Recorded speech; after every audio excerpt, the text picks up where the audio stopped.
Good morning, everyone. Good morning. Good morning. Good I'll say morning. good morning. Good morning. I'm California Attorney General Rob Bonta. I'm joined here by the chair of the California Air Resources Board and our great Governor Gavin Newsom. And I want to say thank you all for being here to join us for today. Today's announcement alongside Governor Newsom, the California Air Resources Board, and also a robust coalition of states and governments, a coalition of 25 attorneys general, one governor nationwide. We are challenging, governors nationwide. We're challenging the Trump administration's unlawful decision to roll back one of the most important climate protections in our country. And for those who are tracking and following, this marks our 63rd lawsuit against the Trump administration. 63 lawsuits in less than 63 weeks, so more than one a week. That is the rate and pace at which this administration is breaking the law. And at issue in today's case is the endangerment finding, the federal government's formal recognition that greenhouse gas emissions from vehicles contribute to climate change and harm public health. For 15 years, this finding has been the legal foundation for limiting pollution from cars and from trucks. It's grounded in science, it's been upheld by the courts, and it's been relied upon by administrations from both parties. And some would just refer to it as common sense. But now, President Donald Trump and his Environmental Protection Agency are trying to erase it entirely. So let's be clear about what this means. The federal government is attempting to overrule the science and do away with the protections that limit harmful pollution from vehicles, the largest source, by the way, of greenhouse gas emissions in the United States. This isn't a small technical change. It's a sweeping decision that would increase pollution, worsen climate change, and put the health of millions of Americans at risk. And it's not based on any credible science, any data, any facts. That's not the language that the administration speaks in. It's not what they rely on. Instead, the administration attempted to rely on a deeply flawed process, including a so-called climate working group made up of a handful of climate deniers, climate contrarians, until the work of that group was widely criticized and ultimately abandoned. Their work was so thoroughly decimated in the press and the courts, in fact, that EPA's final endangerment finding rescission does not even rely on it or purport to rely on any science at all. Meanwhile, decades of scientific consensus and what we're all seeing with our own eyes, our own lived experiences, tell a very different story.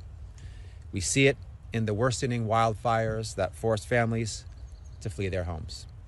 We see it in the smoke-filled air that harms our children and our seniors. We see it in the worsening floods and ever more extreme weather that are becoming more frequent and more destructive. The science is clear and it's not partisan. Climate change is real and it's harming our communities right now. That's why today we're taking action. California is co-leading a coalition to challenge the EPA's illegal rescission of the endangerment finding. It's straightforward. The EPA is ignoring its legal obligation under the Clean Air Act to regulate pollutants that endanger public health. It's defying clear precedent from the United States Supreme Court, which has already confirmed that greenhouse gases are an air pollutant subject to regulation under the Clean Air Act. And it's attempting to overturn decades of settled science with unsupported, discredited claims. This isn't how the law works, and it's not how science works. The endangerment finding wasn't created overnight. It was the result of years of rigorous scientific review backed by overwhelming evidence. Evidence that's only gotten stronger in the 15 years since. The EPA can't simply erase that reality because it's a politically inconvenient truth. So we'll see the Trump administration in court again. If allowed to stand, this decision would have serious consequences for Californians and communities throughout the country. It would increase pollution from vehicles, worsen air quality, and accelerate the climate crisis. It would put vulnerable communities, especially those already overburdened by environmental harms, at even greater risk. And it would undermine years of progress, disrupting industries, investments, and jobs tied to clean energy and innovation. This federal action threatens to move us backward at a time when we need to keep moving forward. In California, we'll continue to follow the science. We'll continue to hold the federal government accountable when it oversteps its authority.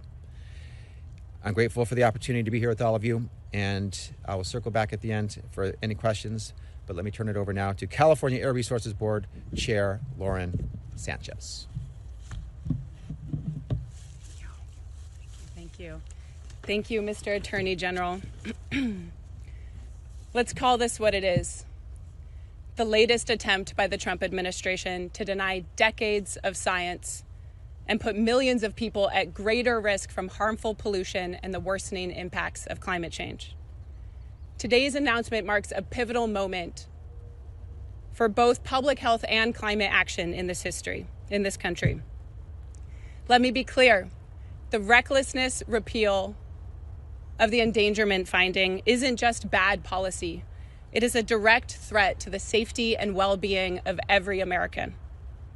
Denying the danger of climate change doesn't make the fires less destructive or the heat waves less deadly.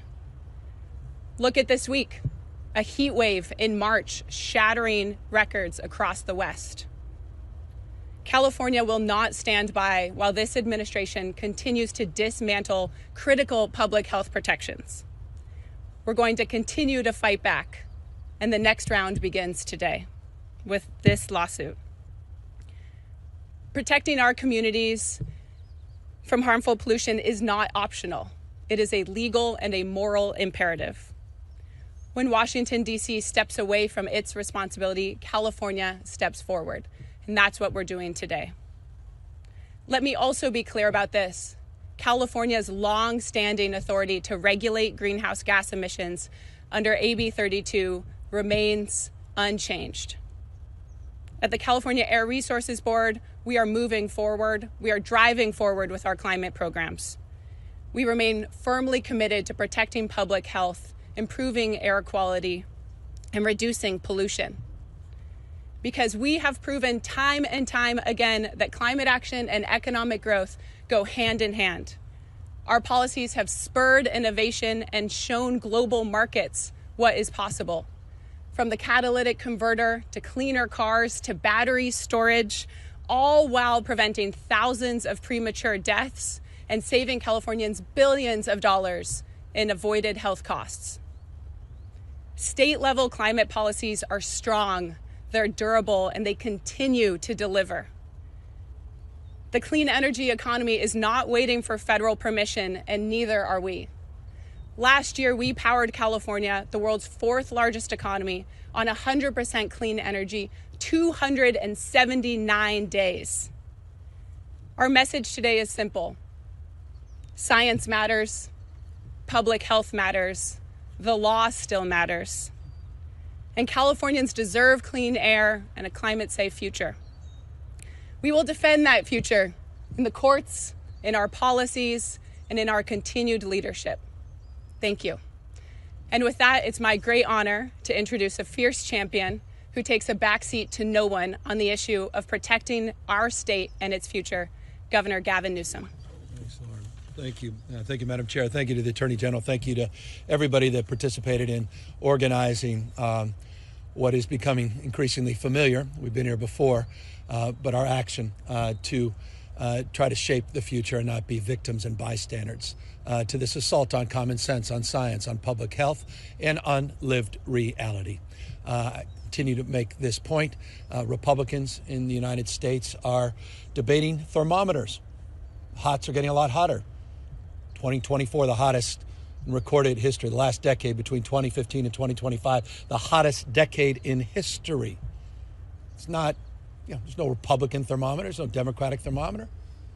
If you don't believe in science, you got to believe your own eyes. Places, lifestyles, and tradition being quite literally wiped away. We saw that up in paradise. We saw that in Grizzly Fats. We saw that in Greenville, California. You're seeing it all across the United States, all around the globe. That reality being shaped, as Lauren just said, here in California in the middle of winter, March, in this unprecedented heat wave. Go up to Lake Tahoe and see for yourself. Is this normal? Is there anything about this that's normal? And so what these guys are doing is they're supercharging the abnormality. More droughts, more floods, more simultaneous droughts and floods, more wildfires, more smog, more asthma, higher costs. Pollution is an act of theft. It's not complicated. Pollution, a subsidy. The polluter gets theirs. All the rest of you pay the price. Generations that pay the price. It's deficit spending. So this is not about science. Science didn't change. Just the administration changed. But as the Attorney General said, it's been decades in the making, 16 plus years. You can mark the Koch brothers and their industries. And, every week there's another opinion piece. My friends in the Wall Street Journal, just mouthpieces for big oil, special interests, getting theirs. As you're getting hit between the eyes. Experiencing it globally in real time. This is not the freedom agenda. We're all addicted. We've been played for suckers for decades and decades. California is about energy independence. We're about freedom. Freedom from big oil. Freedom from big manufactured global crises that we're in at a scale and scope we haven't been in our lifetimes, arguably. At the moment, played out in real time. That's what this fundamentally is about. Well-established science that they're not even trying to debate because they know they can't debate it. A Supreme Court decision in 2008, Massachusetts decision, codifying the legal right, building on the blocks that Lauren referenced, going back to the 1960s and the creation of her agency, the California Air Resources Board, by Ronald Reagan to address smog, to address pollution here in our state in Los Angeles. It was almost unlivable. That can happen again. That can happen again. They want to make pollution great again. That's what this is about. And all the while they get theirs. They get the buck. Or was it $1 billion? That's what Trump specifically asked of big oil. In order to do this, he said it on tape. It wasn't hijacked by Sora. It's not an AI. It's what he said. He got his, and you're going to get yours. What do you say to the kids when you're reading those books and talk about the polar bears and you talk about ice sheets? What's Greenland about? It's about this. Why would it be like Greenland as it relates to strategic considerations, except we're losing our polar ice caps? You saw the numbers, data came out. Sea level rise faster than was anticipated. We've lived it here like no other state in the nation, but our state of mind's quite different. We, again, in the spirit of my opening remarks, have agency. We can shape the future with state agencies and with leadership. In the courts of public opinion as well, because the people of this state get it, and they're getting it done. Lauren referenced the number of consecutive days we've run this fourth largest economy on planet Earth on 100% green energy. We're not asserting a paradigm, we're proving a paradigm. Since 2000, we've reduced our greenhouse gas emissions 21% as we've grown our economy by 81%. 7 times more clean energy jobs than there are fossil fuel jobs. In this state, we dominate in low carbon green growth. It's all about innovation. It's not about electric power, it's about economic power. It's about supply chains. It's about statecraft. 28 jurisdictions we've engaged in partnerships around the globe. A quarter of the world's population connected to our state because our state of mind is permanent. Trump is temporary. California is permanent. And so our mindset is fixed sustainably, not situationally, on the future, economically, health, and making sure we preserve Mother Nature's bounty, the thing that connects us to 10,000 generations, dare I say, to our Creator. That's what this is about. China gets it. 70% of the electric vehicle productions in the world coming out of China. I said it was about statecraft. I wasn't kidding. That's about locking in supply chains. It's about locking in influence. It's about locking in the tech stack in innovation. It's about innovation at the end of the day. It's about competitiveness. These guys are trying to pave over the old cow path. They want to recreate the 19th century. California is about the future. We're about transformation, not restoration, not nostalgia, not doubling down on stupid. They're the polluted heart of our economy right now. All of you paying the price because of dependence on oil. Things totally out of your control. Again, nothing about that represents the values of freedom. So forgive me the long-windedness. I didn't offer a soundbite, but a point of view, an expression that is well established and founded in facts, science, again, lived reality. And that expression has extended for a generation here in California that has led bipartisan leadership. Richard Nixon is rolling in his grave. It was the Clean Air Act itself that established this framework and guidelines. Since 2009, we recognize the obvious. Greenhouse gases, carbon dioxide, methane are contributing in a deleterious way to our public health and the economic prosperity of this nation. Only Donald Trump and his big donors can see it differently. And so we're standing tall, we're standing firm. It's endangerment finding, I get it. 99% of people will see that on the news tonight and go, what the hell are they even talking about? Is the backbone of federal policy. And that's why we're going to fight it. And that's why I'm proud to be here with these remarkable champions to do just that. And as we've done in the past, we'll prevail, we'll win. Because one thing we know, we're here for the long haul, and we're here for generations that are counting on us. With that, we're here to answer any questions.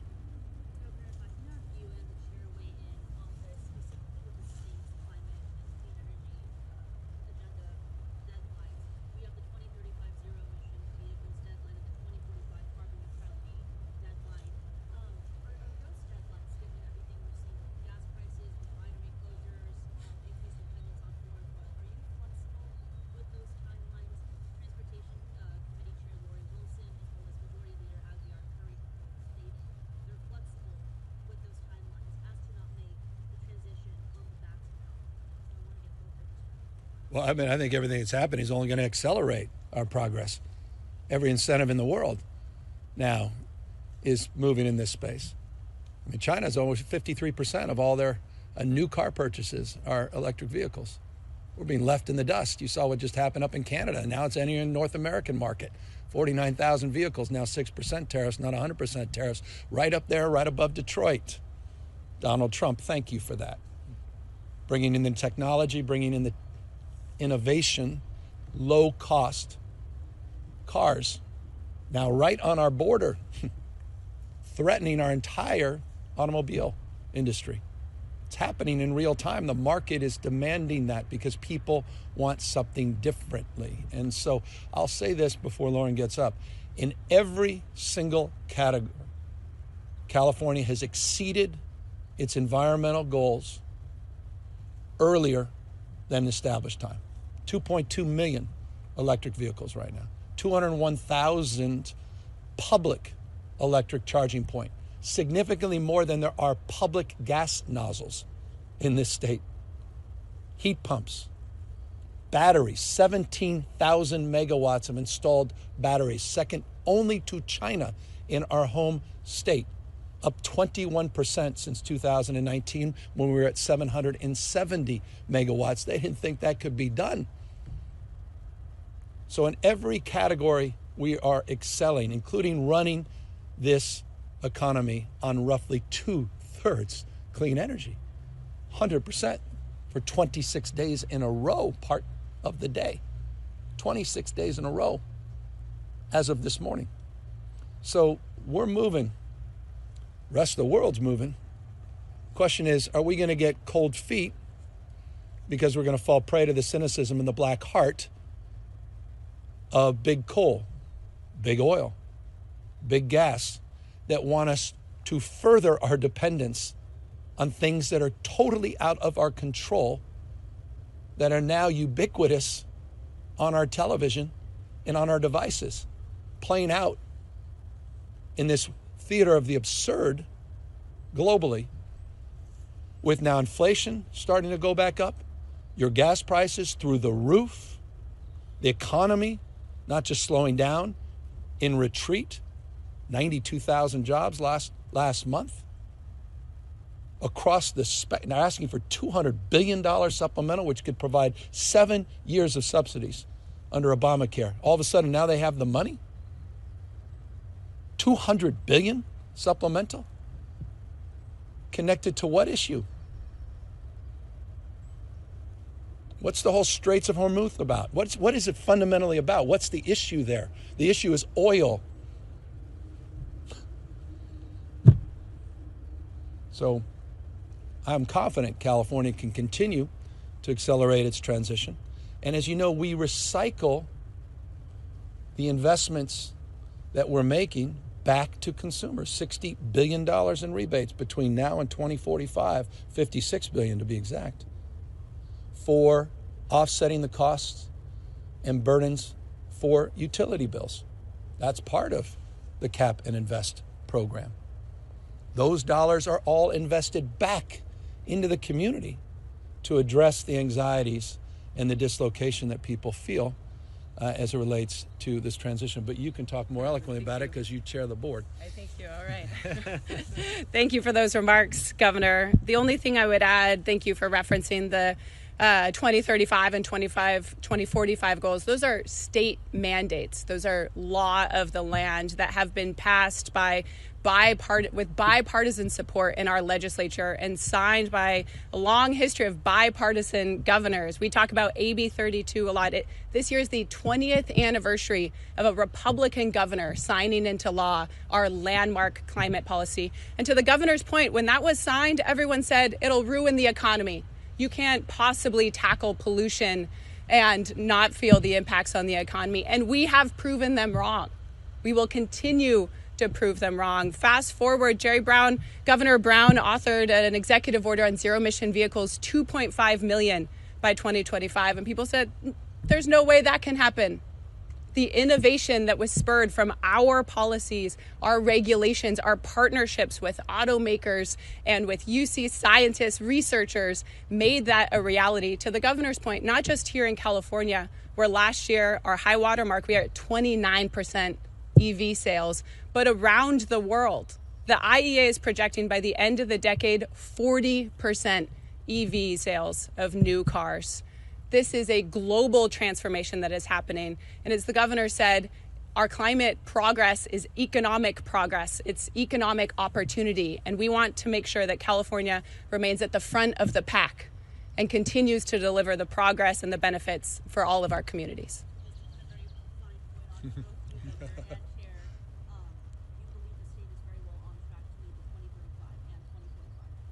Absolutely. And we were just, voted. There was a vote of confidence last year when the legislature passed a 2/3 supermajority bill extending that Cap and Invest program for the next 2 decades. We are now in a process at the Air Board of amending the program, balancing ambition and affordability. We remain very confident in our ability to engage with stakeholders who have been very vocal about their feedback on our staff proposal. We look forward to continuing those conversations. To your specific question on the 2035 goal, it was actually the state's 23rd lawsuit when we sued the feds for the unlawful use of the Congressional Review Act on California's waiver authority and the Advanced Clean Cars 2 program. We refer to that as the Jordan lawsuit because it was our 23rd. And that was a year ago. Talk about doubling down on stupid. We had a unlawful, reckless attack on California's very bread and butter of cleaning up the air, long-standing authority under the Clean Air Act that for 60 years has been the law of the land. For 60 years, we have been promulgating standards that are cost-effective, are feasible, and have transformed the economy and the world. So we will continue to do that while also fighting in court, and we remain confident in our ability to prevail on that issue.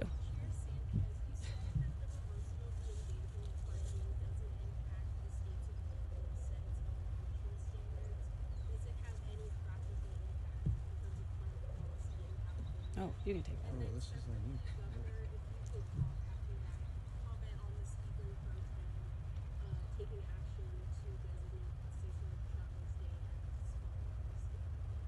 Yeah, so to clarify, Assembly Bill 32, enacted into law in 2006, authorized the California Air Resources Board to regulate greenhouse gas emissions in state. That remains unchanged despite the federal attacks and the repeal of the endangerment findings. So we will continue to regulate that climate pollution in state. There are a number of impacts from the federal government essentially throwing in the towel on their own regulatory regime, whether it relates to vehicles or power plants or methane, as the governor was speaking to. So that's why we're really proud to be with this coalition of states that are going to continue to use all of our state power and authority to continue to tackle the sources of pollution. Governor, over to you. Yeah, no, and as I referenced yesterday, what Cesar represented was a movement, farm workers movement, the labor movement, and it's right to celebrate that movement. And so I'm certainly supportive of the direction that many are promoting, including members of the legislature, and we'll look forward to moving that along in an expeditious way. Governor, new polling in the governor's race. All right. Yeah. They're in the lead to make it to the Yeah. I know you haven't wanted to be in this race. Do you think there's a certain point where you will have to We'll see. ensure that the legacy here Yeah. Well, that's not going to happen. We're not.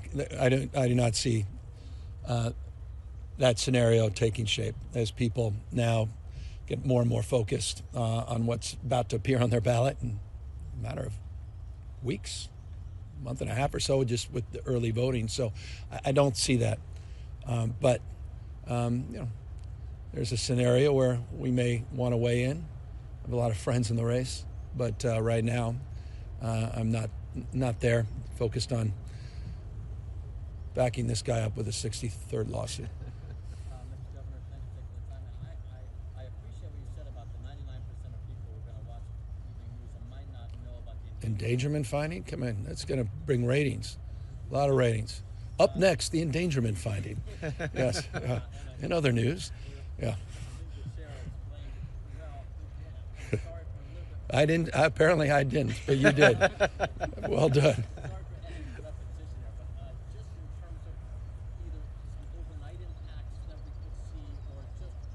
Yeah, make it. This guy's a lawyer.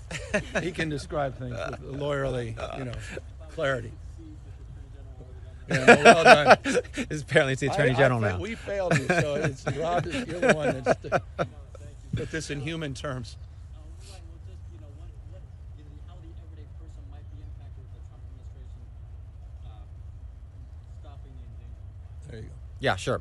So we're going to see more greenhouse gas emissions as the federal government retreats or attempts to retreat from its role to regulate them appropriately. It's the biggest source of greenhouse gas emissions, so that means more extreme weather, more floods and fires and droughts, and for everyday people, consumers, it means higher costs. How? Utility costs will go up. Insurance costs will go up. Healthcare costs will go up because their health is being put at risk. So as we try to tackle the affordability crisis, this is yet another action by the Trump administration to increase unaffordability, to make things more expensive for Americans, from his unlawful tariffs, which we got struck down at the U.S. Supreme Court, and he issued new tariffs, which we believe are also unlawful, to dismantling the Consumer Financial Protection Bureau, to his retreat from overseeing corporate consolidation, which can increase costs for consumers, to this. It is a theme. He is dead set, completely committed, so committed that he'll take illegal actions to raise costs for Americans. This is us saying we believe in protecting your health. We believe in protecting our planet. We believe in protecting your pocketbooks. So those are all the ways this can impact everyday people here in California. And we're standing with them, their health, their future, their environment, their planet, and their pocketbooks. Well done. That's good. And just to reinforce, just generally, because I think it's an incredibly important point, climate risk is financial risk. It's becoming uninsurable. And Californians understand this. And there's cause and effect. You're seeing this not just in California, you see it all throughout the United States, particularly these Gulf states, that simply cannot afford the cost of insurance. Insurance companies leaving the market, not just here in California, but across the country because of hurricanes, because of these weather-related disasters. I think there was 27 of them last year for $1 billion cost each. We're paying the price, and we're going to pay a higher price because what this does is it supercharges the likelihood of even more climate-induced disasters in the medium and long term. Last question. Is there anything your administration can do in the short term to provide drivers some relief at the gas pump? You have some people in the race that are suggesting a temporary regulatory moratorium to keep the refineries running, a temporary suspension of the gas tax. Obviously, these things will come with other consequences, but is there anything that the state can do at its own bid? Yeah, we could continue to call out the President of the United States' recklessness. The President of the United States unilaterally today can stand down, admit his mistake, show some maturity, show a spine. This war is creeping into different theaters. You've got 2,200, 31st Division out there heading into the Middle East right now. Prospects of boots on the ground, at least in some of the islands off the coast of Iran, is becoming increasingly likely. You just hit a $39 trillion debt ceiling. It's the largest in U.S. history. I just gave you the economic numbers, the inflationary impacts. You saw what just happened to the natural gas facilities overseas, not just the oil facilities. What happened in Qatar. You saw the leaders in Qatar talk about $200 barrel gas, not just $150 barrel gas. That's the issue right now. That's the impediment. The issue we can control by continuing to call this out and continuing to be aggressive. As it relates to the gas tax, I'll direct you to some interesting reporting. What was done last time this was attempted in another state, particularly in Florida, where none of it was passed on. It was pocketed by big oil. So none of these things. I appreciate sound bites. I appreciate people trying to get a bite of the electorate. But a lot of these things, the consequences, unintended consequences, are self-evident to anyone that's been an expert in this. We're getting nothing in return for Trump's gas tax. Not a penny in return. That's just being pocketed by big oil. And you're paying the price.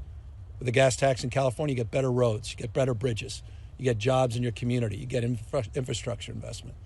It's in stark contrast. So Donald Trump is the driver of these spikes in the cost of gas and oil, not only here in California, across the United States. That's universally obvious, and it needs to be absorbed and accepted.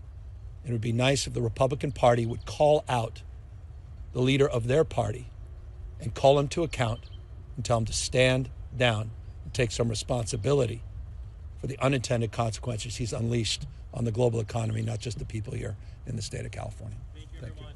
Thank you. Oh,